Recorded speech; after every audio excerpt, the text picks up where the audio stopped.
I take a lot of encouragement from Bob Marley when he tells us, when one door is closed, don't you know, many more are open. 8 days after she was moved from the central bank and after vying to stay put, Jacinta Mwatela, it appears, has finally thrown in the towel. Well, what am I going to do? There are many things that I can do in this life. In an exclusive interview with NTV, Mwatela said she did not defy the directive for her to move to the Ministry of Northern Kenya Development. She was just awaiting clarification over why she was transferred. Ikiwa nimefanya makosa fulani, ni vizuri nielezewe kwamba wewe unajua vile unafanya shughuli yako si vile unatakikana kufanya shughuli yako. After 31 years at the CBK, she says she feels she does not fit into the shoes of a permanent secretary.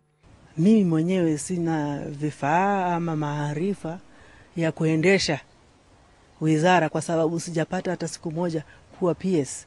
Kama kuambiwa nenda ukaanguke hapo alafu itakuwa kazi bure. Mwatela says she first learned of the news of a transfer on phone and sensed a scheme to undermine her. Akufukuzae hakuambii toka. As she left the central bank, debate over whether or not she enjoyed security of tenure just won't die down. The interpretation of the law by the Attorney General is what some lawyers have issues with. It's a fallacy when he said that only constitutional office holders have security of tenure. While the Attorney General may have been right on the fact that the Central Bank Act is silent when it comes to the issue of the Deputy Governor being removed from office by a tribunal, lawyers say he did not paint the full picture. Whereas the President has the powers to remove, it's not a blank check. He can only remove her if the conditions specified in Section 14, subsection 2 are fulfilled. That law states that the President shall terminate the appointment of a governor or deputy governor who becomes a member of parliament or local authority, becomes a salaried employee of any public entity, becomes a director, officer, employee or shareholder of a bank or financial institution, is adjudged bankrupt, convicted of an offense, is declared to be of unsound mind, is absent without leave from 3 board meetings, becomes incapable or incompetent of properly performing duties.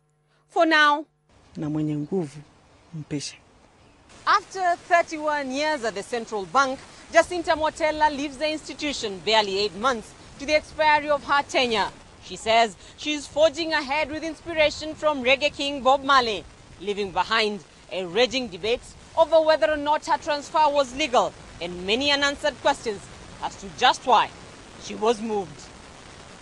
Rita Tinina, NTV, Nairobi.